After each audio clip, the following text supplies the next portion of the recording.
So I think right now I am audible और visible. देखिए जी, आज से जो आपका यहाँ पे एक इम्पॉर्टेंट कहीं ना कहीं यहाँ पे आप लोगों की एक सीरीज स्टार्ट हो रही है जो कि है आपका बेसिक टू एडवांस सीरीज। देखिए इसमें ना हम चैप्टर नंबर 1 से हर एक चीज की प्रैक्टिस करेंगे।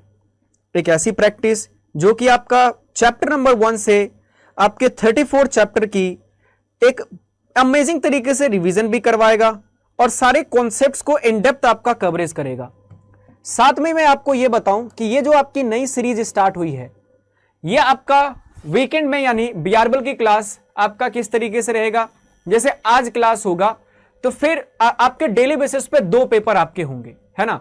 2 पेपर की क्लासेस आप लोगों की रहेगी, फिर अगले दिन 2 पेपर की क्लासेस रहेगी, फिर उसके अगले दिन 2 पेपर की क्लासेस, इस तरीके से आपकी चलेगी।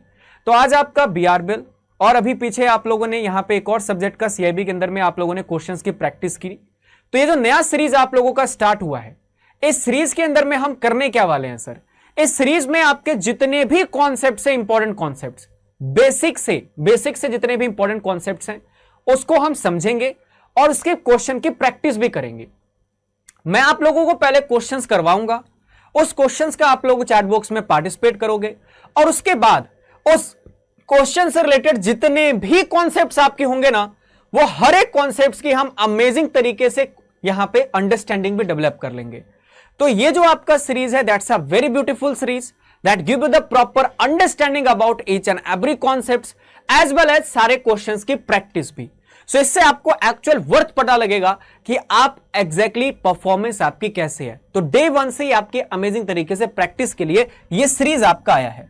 जैसे कि मैं आपको बताऊं, सीआईबी दिसंबर 2025 के सभी एस्पिरेंट के लिए जो आपके सारे कॉन्सेप्ट्स की प्रैक्टिस है ना, वो कॉन्सेप्ट्स की अंडरस्टैंडिंग ये आपके पीवाईक्यूज के थ्रू और आपके एमसीक्यूज के थ्रू होने वाला है।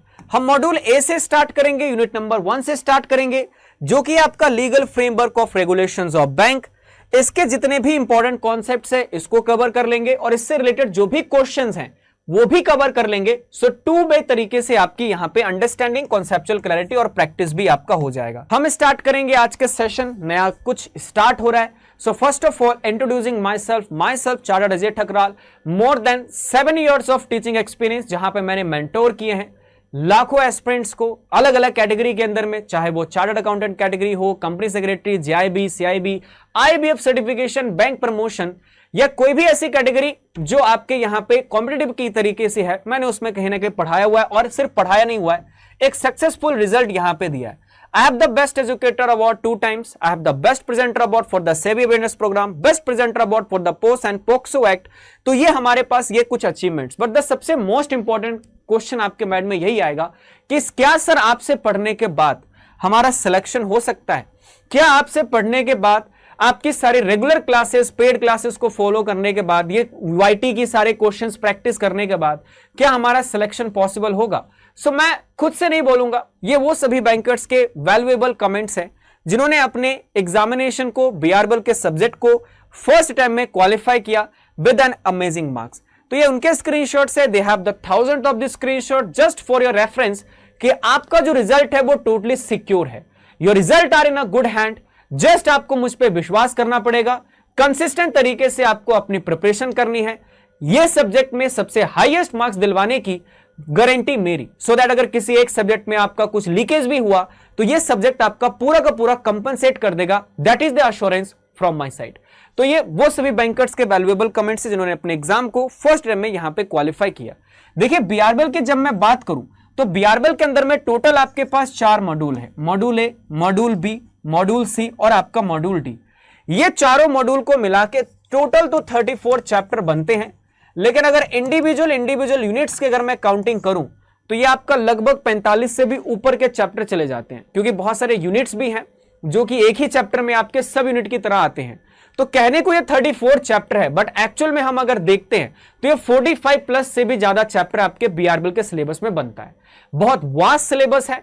तो हमारी रिस्पॉन्सिबिलिटी ये बनती है कि हम डेली बेसिस पे जितने भी इंपॉर्टेंट कॉन्सेप्ट है आपके चैप्टर वाइज, उसको हर एक यूनिट को टारगेट करें, उसके जितने भी क्वेश्चंस की प्रैक्टिस है वो कर लें, सो दैट कि आपकी सारी की सारी यहां पे रिवीजन भी हो जाए चैप्टर वाइज और उन सभी क्वेश्चंस की प्रैक्टिस भी हो जाए।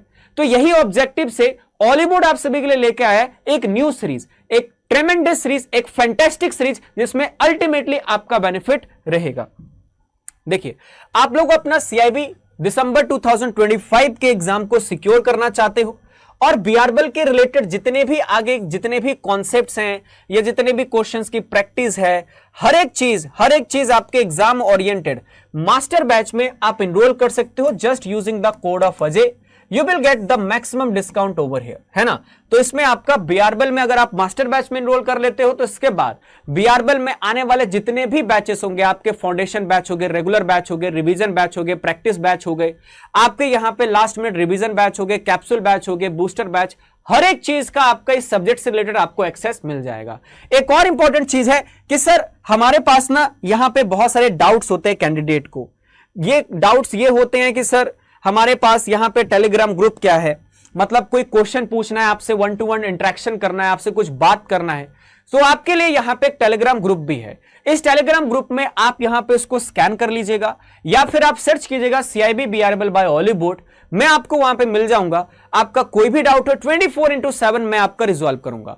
अब हम चलते हैं अपने क्वेश्चंस की प्रैक्टिस करने का। ये जो इनिशियल के हमने 5 से 10 मिनट इन्वेस्ट किए हैं, आई होप कि आपको ये रोड मैप मेरा समझ में आ गया होगा। Why this series and why this series is important for you, so that कि आपके सारे कॉन्सेप्ट्स की अंडरस्टैंडिंग हो जाए और सारे क्वेश्चंस की प्रैक्टिस भी हो जाए। अब देखते हैं कि सर ये सीरीज हमें किस तरीके से बेनिफिट देगी।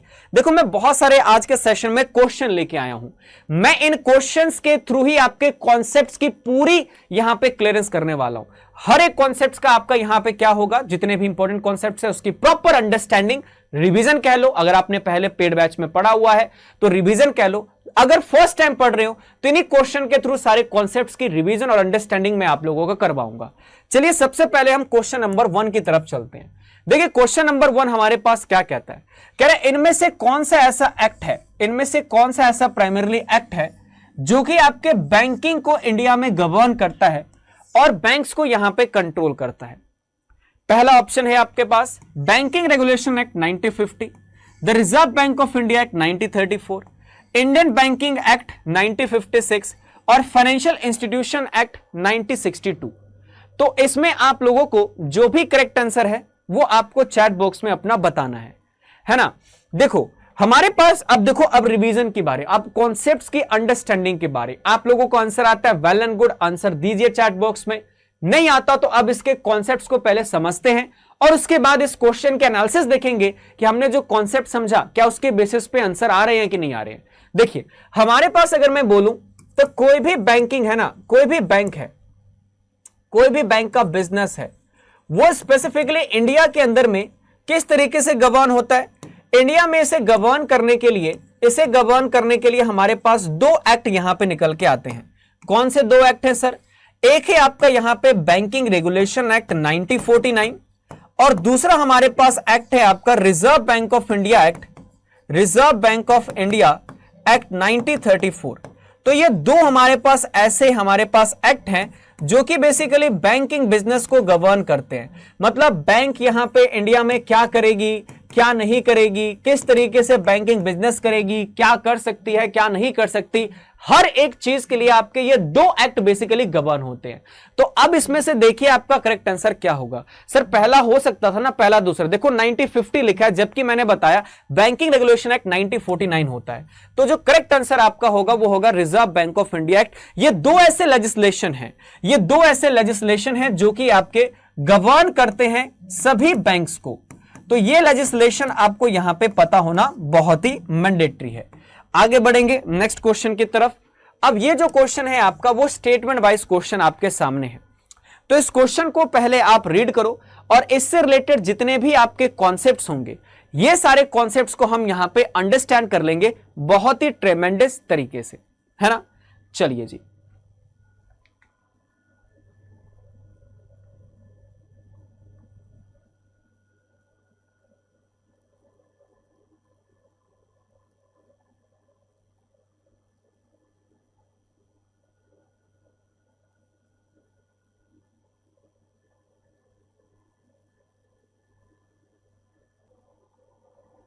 देखिए अब इस क्वेश्चन के अंदर में ना आपसे बहुत सारे टॉपिक्स आपके कवर हो रहे हैं। जैसे अगर आप देखो तो आपका सेक्शन 5 सबसेक्शन बी कवर हो रहा है।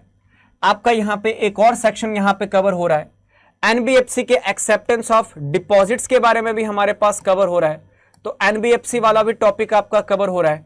यहां पे अगर आप देखो तो लाइसेंस वाला भी टॉपिक आपका कवर हो रहा है। मतलब इस क्वेश्चन के अंदर में ना बहुत सारे आपके टॉपिक्स इंक्लूडेड हैं। एग्जेम्प्टेड वाला भी आपका यहां पे कवर हो रहा है। तो सबसे पहले हम इस क्वेश्चन को करने से पहले एक बार हम क्या देख लेते हैं, अपने कॉन्सेप्ट्स यहां पे देख लेते हैं कि एग्जैक्टली हमारे पास कॉन्सेप्ट्स क्या है, सो दैट कि हमारे ये सारे क्वेश्चंस की प्रैक्टिस हो जाए।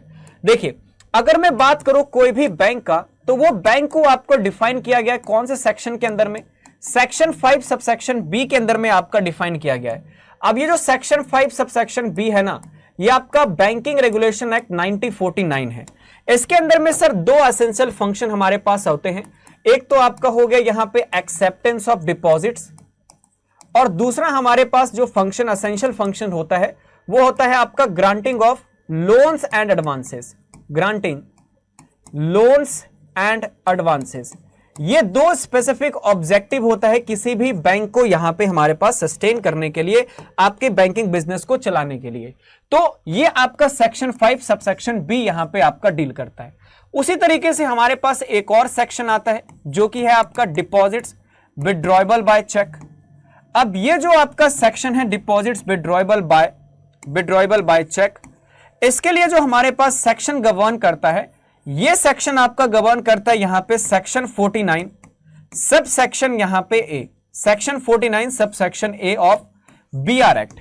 ये हमारे पास सेक्शन स्पेसिफिकली आपका क्या कहता है सर, ये कहता है हमारे पास कि सिर्फ और सिर्फ बैंक, सिर्फ और सिर्फ आपके बैंकिंग इंस्टीट्यूशंस, बैंक हो गए, रिजर्व बैंक ऑफ इंडिया हो गए, या हमारे पास institutions notified by central government, institutions notified by central government, बस यही क्या कर सकते हैं सर, एक्सेप्ट कर सकते हैं डिपॉजिट्स को, जो कि आपका विड्रॉएबल बाय चेक होगा, है ना। तो ये आपके क्या करेंगे, एक्सेप्ट करेंगे डिपॉजिट्स, एक्सेप्ट डिपॉजिट्स, जो कि आपका क्या होगा सर, विड्रॉएबल बाय यहां पे आप लोगों का चेक होगा। ये आपका स्पेसिफिक सेक्शन यहां पे हमारे पास डील करता है। लेकिन इसके अलावा भी हमने देखा था कि सर नॉन बैंकिंग इंस्टीट्यूशंस, जैसे कुछ हमारे पास नॉन बैंकिंग इंस्टीट्यूशंस हैं, वो भी आपका स्पेसिफिकली क्या कर सकते हैं, एक्सेप्ट कर सकते हैं डिपॉजिट्स को। जैसे कि कुछ नॉन बैंकिंग हमारे पास क्या हो गए सर, इंस्टीट्यूशंस हो गया। अब ये नॉन बैंकिंग जो इंस्टीट्यूशंस हैं ये हमारे पास बहुत सारे हो गए। जैसे कि आपका स्पेसिफिकली यहां पे हमारे पास कोई इंडिविजुअल हो गया, या फिर आपका यहां पे कोई कंपनी हो गया, कोई बॉडी कॉर्पोरेट हो गया, कोई कंपनी आपका स्पेसिफिकली यहां पे हो गया, या फिर सर हमारे पास यहां पे कोई भी आपके अनइनकॉर्पोरेटेड एसोसिएशन हो गई। तो कह रहा है ये अनइनकॉर्पोरेटेड, ये जो हमारे पास एसोसिएशन है ये भी आपके एक्सेप्ट कर सकते हैं डिपॉजिट्स को, which is withdrawable by cheque, but इन्हें गवर्न करना पड़ेगा कौन से सेक्शन में, इन्हें section 73 to section 76 of companies act 2013 की बातें इनको बांधनी पड़ेगी। लेकिन वहीं पे हमारे पास आता है सर एनबीएफसी के बारे में।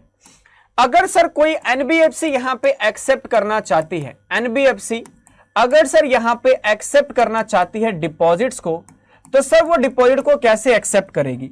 देखिए, पहली बात, एनबीएफसी एक्सेप्ट करेगी only and only term deposits, सिर्फ और सिर्फ वो टर्म डिपॉजिट्स को ही एक्सेप्ट करेगी।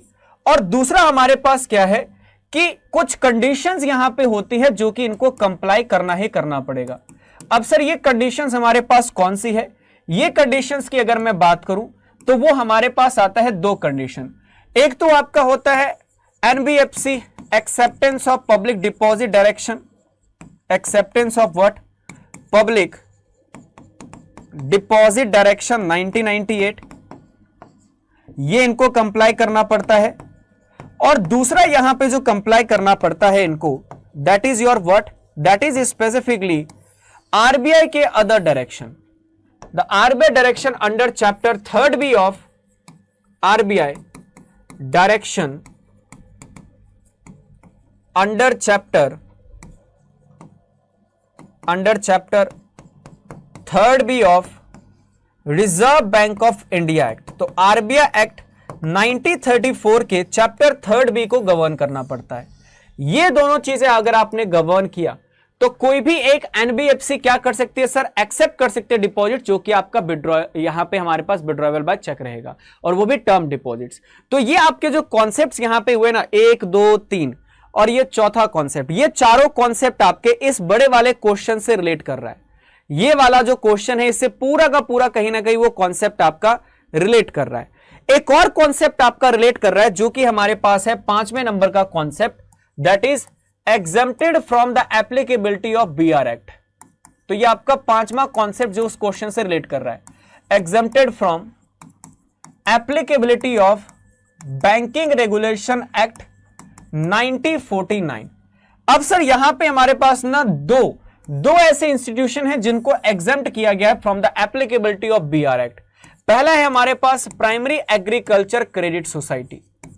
तो पहला आपके पास क्या हो गया, प्राइमरी एग्रीकल्चरल क्रेडिट सोसाइटी आपका हो गया, और दूसरा हमारे पास होगा क्या, दूसरा हमारे पास होगा वो कोऑपरेटिव सोसाइटी जो कि आपका यहां पे एग्रीकल्चर फाइनेंस प्रोवाइड कर रही है। Cooperative society providing long term finance. देखो इस पे थोड़ा वेटेज दीजिएगा, क्या कर रही है sir, long term finance provide कर रही है। Long term finance, cooperative society providing long term finance to agriculture sector. तो अगर एग्रीकल्चर सेक्टर के प्रमोट करने के लिए, उनको यहां पे फाइनेंस प्रोवाइड करने के लिए अगर लॉन्ग टर्म फाइनेंस आप प्रोवाइड कर रहे हो ना, तो वो भी हमारे पास जितनी कोऑपरेटिव सोसाइटी है वो आपके एग्जेम्प्टेड होंगी। सर इन पे फिर एप्लीकेबल होता क्या है, देखिए इन पे जो एप्लीकेबल होता है वो आपका नबार्ड एक्ट यहां पे लगता है। तो national bank for agriculture rural development act, NABARD act 1981 इनके ऊपर में एप्लीकेबल होता है। That's by the reason BR act इनके ऊपर में अप्लाई नहीं करता है। तो ये टोटल 5 कॉन्सेप्ट छुपे पड़े थे इस क्वेश्चन के अंदर में। अब हम इस क्वेश्चन को आसानी से कर लेंगे। कैसे करेंगे सर, आइए इस क्वेश्चन को पढ़ते हैं और देखते हैं कि अभी तक जितने भी कॉन्सेप्चुअल अंडरस्टैंडिंग हमने की, क्या उसके बेसिस पे ये क्वेश्चन हमसे सॉल्व हो भी पा रहा है या नहीं हो रहा है।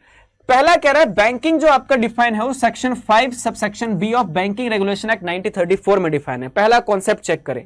पहला कॉन्सेप्ट आपका क्या कह रहा था, पहला कॉन्सेप्ट आपका कह रहा था जो बैंक आपका डिफाइन है वो section 5 subsection B of banking regulation act 1949 में डिफाइन है, और ये तो सर यहां पे 1934 कह रहा है। तो क्या ये मेरा यहां पे ऑप्शन सही होगा, नहीं सर, ये मेरा फॉल्स ऑप्शन हो जाएगा। दूसरा देखिए, कह रहा है आपका deposits withdrawable by cheque section 49 B के अंदर में डिफाइन है। गलत सर, ये भी गलत है। क्यों सर ये गलत क्यों होगा, क्योंकि मैंने आपको बताया कि यहां पे जो सेक्शन गवर्न होता है वो सेक्शन 49 ए गवर्न होता है, ना कि सेक्शन 49 बी। अब देख लो आपके सामने ही है, ये भी कॉन्सेप्ट हमने समझा कि जो भी डिपॉजिट्स विड्रॉएबल बाय चेक है वो आपका सेक्शन जो section 49 A of BR act है इसमें आपका गवर्न होता है। तो अब ये क्वेश्चन के अंदर में आप देखिए, ये भी क्वेश्चन में मेरी मिस्टेक हो गया। थर्ड कह रहा है एनबीएफसी एक्सेप्ट कर सकती है पब्लिक डिपॉजिट के डायरेक्शन को, यानी एनबीएफसी को यहां पे जो डायरेक्शन फॉलो करना पड़ता है सर, वो यहां पे डायरेक्शन 1998 का फॉलो करना पड़ेगा। और जो अदर डायरेक्शन यहां पे इश्यू किया गया है chapter 3 B of the reserve bank of India, मतलब इसमें भी गलती है सर, क्योंकि यहां पे आपका चैप्टर 3 भी यहां पे आएगा। तो ये वाला भी स्टेटमेंट मेरा फॉल्स हो जाएगा, मतलब पहला स्टेटमेंट फॉल्स, दूसरा स्टेटमेंट फॉल्स, तीसरा स्टेटमेंट भी फॉल्स, क्योंकि इसमें भी 2 मिस्टेक हैं। देखो मैंने आपको क्या बताया था, एनबीएफसी अगर एक्सेप्ट करेगी पब्लिक डिपॉजिट्स तो सबसे पहले एनबीएफसी का acceptance of public deposit direction 1998 follow करना पड़ेगा, और जो आरबीआई का डायरेक्शन है चैप्टर 3 भी, इसको फॉलो करना पड़ेगा। अभी हमने कॉन्सेप्चुअल अंडरस्टैंडिंग में देखा, तो कायदे से ये वाला भी हमारा ऑप्शन कहीं ना कहीं गलत है। फिर कह रहा है यहां पे इंडिया के अंदर में जितने भी बैंक हैं उन्हें आरबीआई से लाइसेंस लेना पड़ता है, section 22 of reserve bank of India act. अच्छा, अब मैं आपको यहां पे बताता हूं एक और कॉन्सेप्ट जो कि आपका है 6th number concept. 6th number concept यहां पे क्या कहता है कि अगर आप यहां पे कोई भी बैंक अगर वो सर यहां पे बैंकिंग बिजनेस को करना चाहता है, तो स्पेसिफिकली बैंकिंग बिजनेस को करने से पहले उसको यहां पे लाइसेंस लेना पड़ेगा। अब सर ये लाइसेंस कहां से लेना पड़ता है, इसको लाइसेंस लेना पड़ेगा from the reserve bank of India, RBI से लेना पड़ता है। और जो सेक्शन है आपका वो section 22 of banking regulation act है, बीआर एक्ट के सेक्शन 22 के अंदर में लाइसेंस लेना पड़ेगा, तभी वो बैंकिंग बिजनेस यहां पे कर सकते हैं और अपने नाम के साथ बैंकर यूज कर सकते हैं। तो यहां पे देखो आरबीआई एक्ट लिखा हुआ है, जबकि मैंने आपको बोला है section 22 of BR act, banking regulation act, तो ये वाला भी स्टेटमेंट मेरा फॉल्स है।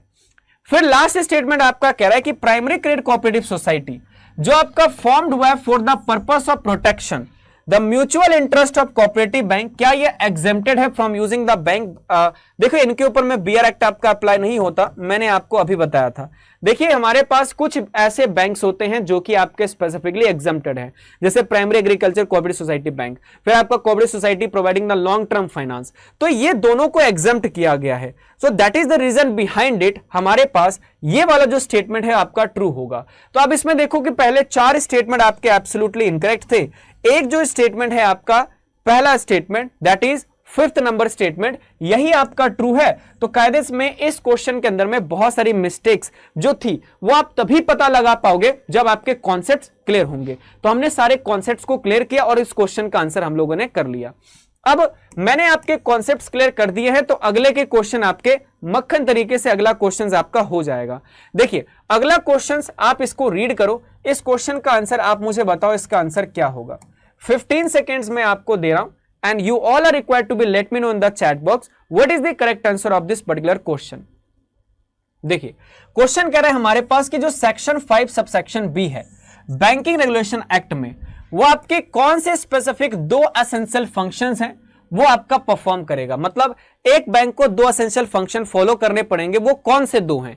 पहला है आपका acceptance of deposits, issuance of credit card, दूसरा issuance of loans and management of government security, third acceptance of deposits, lending investment of deposits, fourth है आपका currency enhancing and financial advisory services. तो इसमें हमारे पास कौन सा करेक्ट आंसर हुआ? देखिए जी, जो करेक्ट आंसर होगा आपका वो ऑप्शन नंबर सी होगा। अब सर ये ऑप्शन नंबर सी क्यों होगा?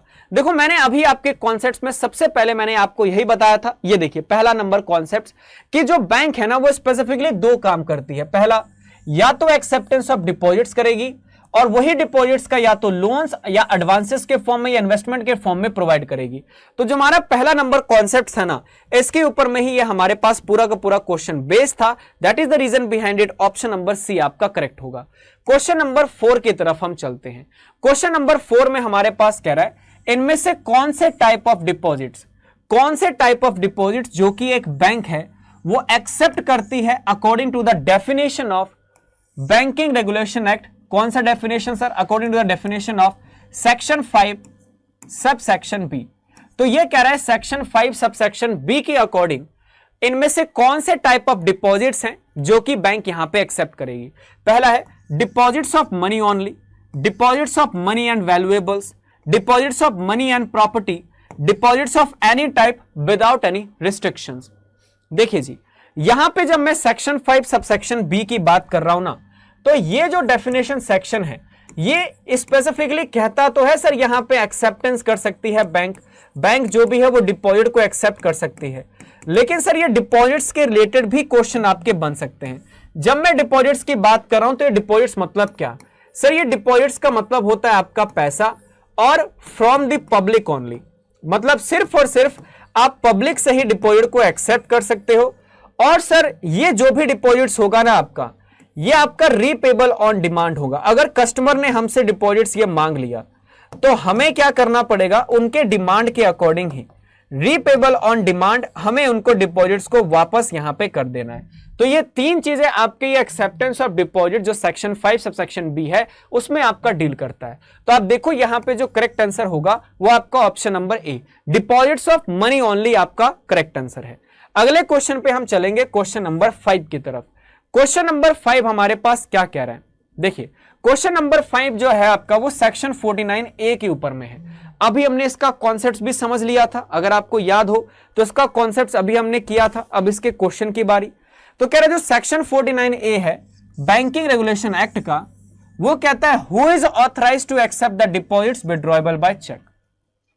इनमें से कौन आपका ऑथराइज है डिपॉजिट्स को एक्सेप्ट कर सकता है जो विड्रॉएबल बाय चेक होगा? पहला, कोई भी इंडिविजुअल। दूसरा, only banking company and the reserve bank of India. तीसरा, all India financial institution and the firm. Fourth, non banking financial companies only. देखिए जो इसका करेक्ट आंसर होगा वो क्या होगा, ऑप्शन नंबर बी होगा ना। कैसे सर ऑप्शन नंबर बी कैसे होगा, क्योंकि मैंने आपको अभी जो कॉन्सेप्ट करवाया था वो कॉन्सेप्ट मैंने आपको ये वाला कॉन्सेप्ट करवाया था, डिपॉजिट्स विड्रॉएबल बाय चेक। इस कॉन्सेप्ट के अंदर में क्या बोला गया था कि जो भी डिपॉजिट्स एक्सेप्ट करेगा विड्रॉएबल बाय चेक, या तो वो बैंक करेगी, या तो सर वो रिजर्व बैंक ऑफ इंडिया करेगी, या वो सर हमारे पास जो कि सेंट्रल गवर्नमेंट ने इंस्टीट्यूशन को नोटिफाइड किया है, बस यही लोग एक्सेप्ट कर सकते हैं डिपॉजिट जो कि आपका विड्रॉएबल बाय चेक होगा। ये आपका सेक्शन 49A यहां पे कहता है। तो जब आप यहां पे पढ़ रहे हो आपका सेक्शन 49A, तो इसमें सिर्फ और सिर्फ banking company reserve bank of India को ही पावर दिया गया है। अगला क्वेश्चन पे हम चलेंगे, क्वेश्चन नंबर 6 की तरफ। इस क्वेश्चन को आप रीड कीजिए, क्योंकि इसके अंदर में हमारे पास permitted businesses for a banking company से आपका ये डील कर रहा है कि एक बैंक को कौन कौन सी चीजें परमिटेड है, इसके बारे में ये पूरा का पूरा आपका क्वेश्चन कहीं ना कहीं डील कर रहा है। तो आपको यहां पे बताना है कि इनमें से कौन सा ऐसा स्टेटमेंट है जो कि आपका ट्रू होगा किसी भी बैंक के बिजनेस से रिलेटेड। चलिए, सबसे पहला हमारे पास जो स्टेटमेंट है वो कह रहा है कि जो भी मेन बिजनेस है यहां पे बैंक का, वो मेन बिजनेस क्या है सर, एक्सेप्टेंस ऑफ डिपॉजिट्स और लैंडिंग और इन्वेस्टमेंट। जी हां, एकदम सही कह रहा है, क्योंकि यही तो हमने पढ़ा सेक्शन 5 और sub section B of banking regulation act के अंदर में हमने स्पेसिफिकली पढ़ा कि आपका जो एक्सेप्टेंस ऑफ डिपॉजिट्स और लैंडिंग और इन्वेस्टमेंट, यही तो मेन बिजनेस है। दूसरा हमारे पास कह रहा है कि बैंक यहां पे डील करेगी बिल ऑफ एक्सचेंज में। बिल ऑफ एक्सचेंज को ड्रॉ कर सकती है, एक्सेप्ट कर सकती है, बाय कर सकती है और सेल कर सकती है। Absolutely correct. देखो आप लोग एक बैंकर हो, इस चीज को काफी रिलेट कर पाओगे कि बैंक का काम ही यही है, एक्सेप्टेंस ऑफ डिपॉजिट्स और उसके बाद बिल ऑफ एक्सचेंज को यहां पे ड्रॉ करना, नेगोशिएट करना, उसको यहां पे फिर बाय करना, सेलिंग करना। ये भी कहीं ना कहीं एक बैंक का ही मेन बिजनेस के अंदर में आ जाता है। तीसरा हमारे पास है कि बैंक यहां पे वो सभी ट्रांजैक्शन करेगी जिसमें वो गारंटी दे सकती है, जिसमें वो इंडेमनिटी के कॉन्ट्रैक्ट में आ सकती है। तो देखो ये भी आपका स्टेटमेंट ट्रू है, क्योंकि इंडेमनिटी और यहां पे गारंटी बिजनेस जनरली करती है। और एक सबसे इंपॉर्टेंट चीज जो हमारे पास है वो है आपका गुड्स की डेफिनेशन, क्योंकि मैं आपको ना यहां पे एक कॉन्सेप्ट याद दिलाना चाहूंगा, जो कॉन्सेप्ट है आपका सेक्शन 8। देखिए सेक्शन 8 ऑफ बीआर एक्ट आपका क्या कहता है, बैंकिंग रेगुलेशन एक्ट 1949 का सेक्शन 8 आपका साफ साफ कह रहा है कि कोई भी बैंक जो है वो बैंक आपका प्रोहिबिटेड है। बैंक क्या है सर, बैंक आपका प्रोहिबिटेड है। किस चीज से सर, दो चीजों से बैंक आपका प्रोहिबिटेड है। पहला, यहां पे किसी भी तरीके के ट्रेडिंग बिजनेस से, ट्रेडिंग एक्टिविटी में कहीं ना कहीं हमारे पास प्रोहिबिटेड है।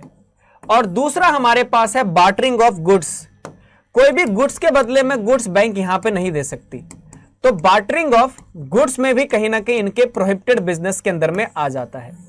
तो अब यहां पे ट्रेडिंग एक्टिविटी का मतलब क्या, ट्रेडिंग एक्टिविटी में भी यही होता है, यहां पे गुड्स की यहां पे हमारे पास क्या करना, गुड्स को बाय करना या फिर सर यहां पे गुड्स को सोल्ड करना।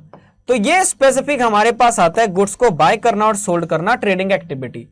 तो इस सिचुएशन में भी अगर आप देखो तो बैंक को प्रोहिबिट किया गया है कि आप यहां पे ना तो ट्रेडिंग एक्टिविटी करोगे, ना तो आप बार्टरिंग के गुड्स यहां पे करोगे।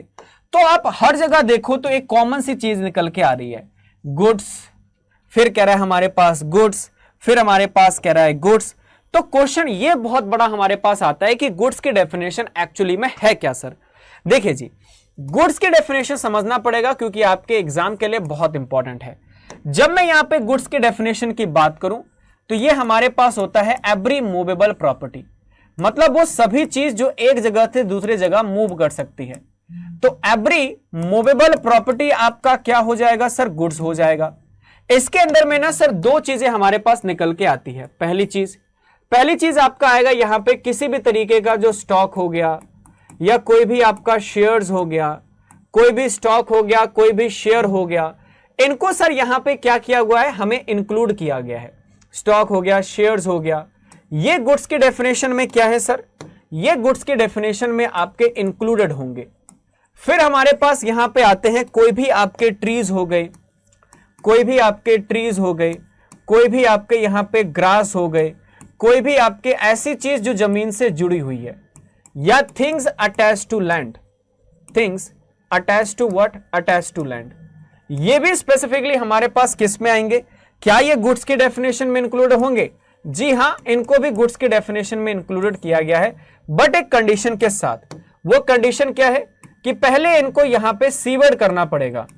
आफ्टर सीवर्ड फ्रॉम लैंड, अगर आपने यहां पे इसको सीवर्ड कर दिया लैंड से, तो आप इसे गुड्स की डेफिनेशन में डाल सकते हो, है ना। आफ्टर सीवर्ड फ्रॉम लैंड, तो you can be include in the goods. तीसरे नंबर पे हमारे पास क्या आता है सर? तीसरे नंबर पे अगर मैं आपको बताऊं तो हमारे पास स्पेसिफिकली आता है आपका एक्सक्लूड एक्शनेबल क्लेम, और आपका यहां पे हमारे पास मनी। तो अगर मैं मनी की बात करूं या मैं यहां पे बात करूं आपका एक्शनेबल क्लेम, अब ये एक्शनेबल क्लेम क्या होता है ये मैं बहुत अच्छे तरीके से आपको एक्सप्लेन करूंगा आपके मॉड्यूल बी के अंदर में। तो इसको सर स्पेसिफिकली क्या किया गया है? इसको यहां पे एक्सक्लूड किया गया है। मतलब कहने